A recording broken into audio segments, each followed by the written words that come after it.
You know that feeling when you check out a film by a director that you absolutely worship and it just flat out misses?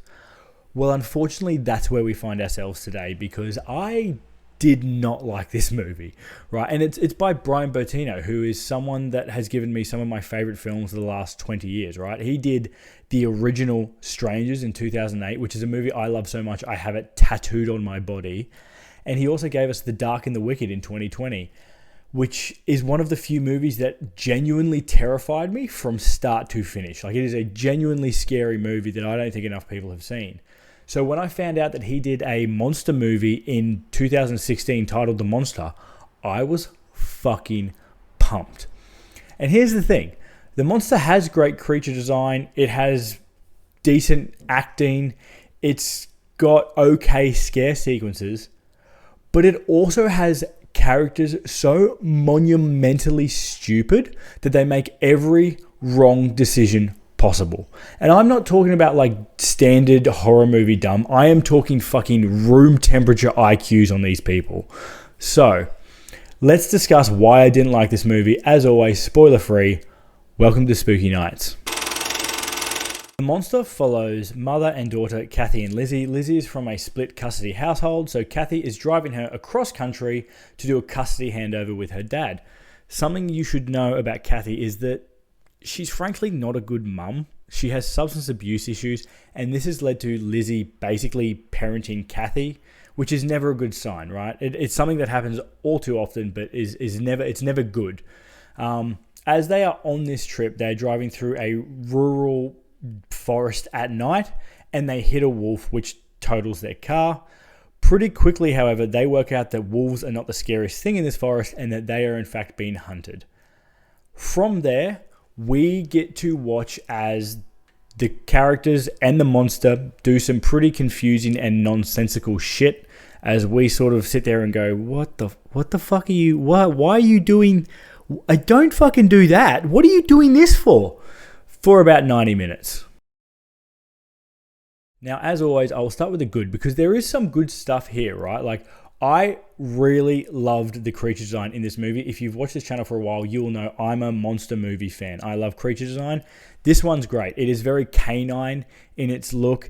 It sort of looks like, you know, the hellhounds in Ghostbusters?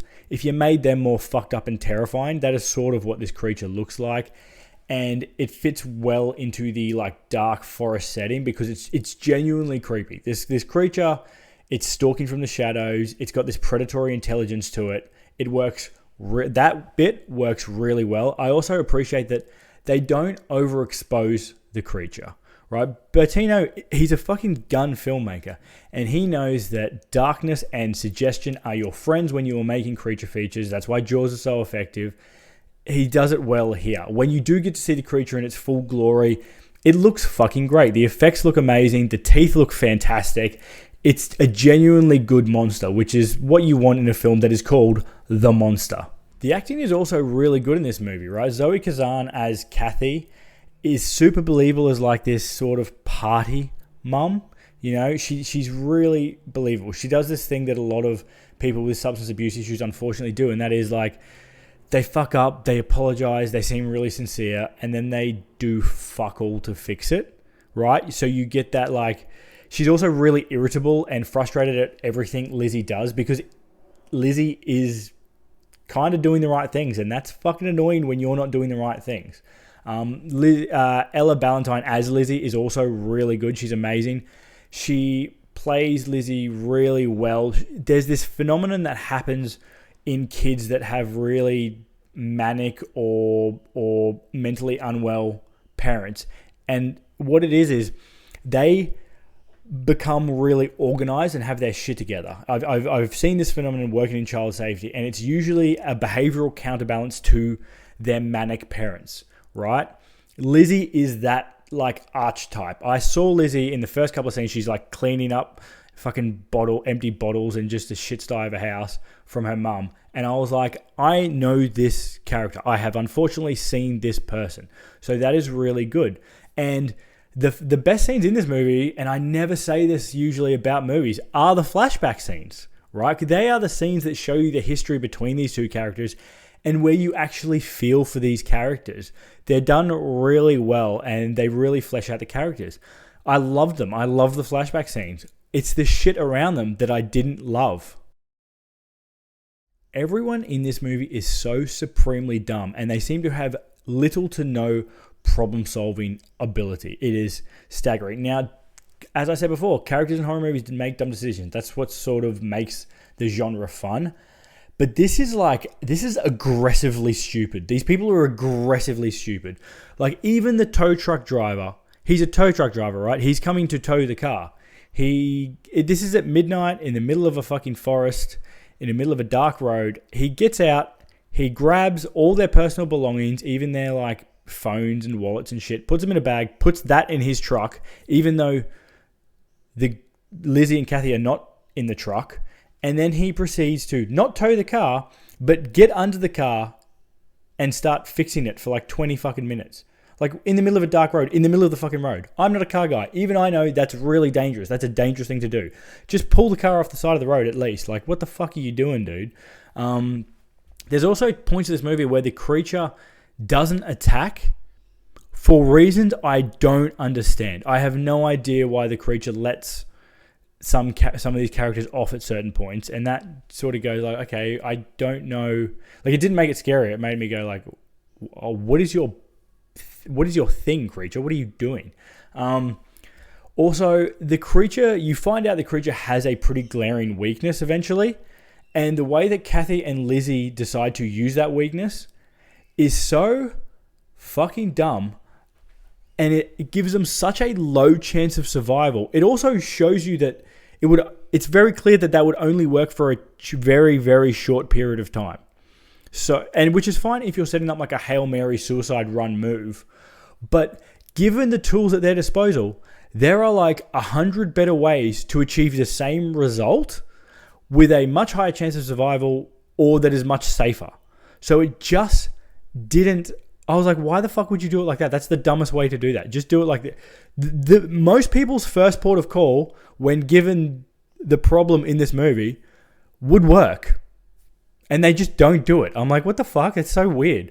And it's a shame, because the creature attack sequences in this movie are pretty decent, but they're not enough to save this movie. I would watch this if you love creature design. This is a genuinely good creature, and how it moves and how it attacks and all that stuff works wonderfully. I will give the movie that. This is good creature design.